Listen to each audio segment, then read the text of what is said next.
Okay mga kasabong, sa video na ito ipapakita ko lang sa inyo kung paano mag-withdraw dito sa Lucky Sabong. Ang Lucky Sabong ay yung ACF din o Asian Cockfighting. Sila din yung Goperia dati, PH Sabong, Big Back PH, Sabong Max, at iba pa. Kaya ibig sabihin mga kasabong, mula noon hanggang ngayon, nandito pa rin sila. Halos 4 years na sila sa industriya. Balik tayo sa pag-withdraw mga kasabong. Meron ako dito na 3,300 plus na credits. Para i-withdraw yan, i-click ko lang yung credits sa bandang ibaba.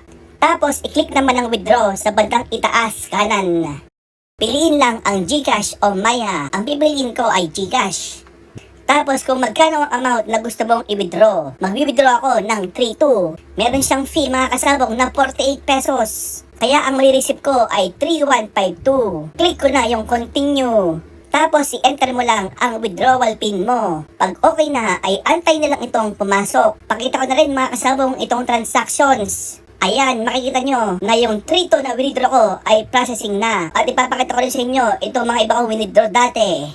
Lahat ito na-receive ko mga kasabong. Kasi wala talagang scam dito mga kasabong. Ito talaga ay legit na online talpakan na. At ito lang nga mga kasabong, na-receive ko na ang withdraw ko na 3,2 o 3,152. Ito ang patunay sa GCash. Kaya sa mga naghahanap dyan ng legit na online talpakan, dito na kayo sa solido at lehitimo. Mag-register lang sa link na nasa comment at description. Salamat mga kasabong!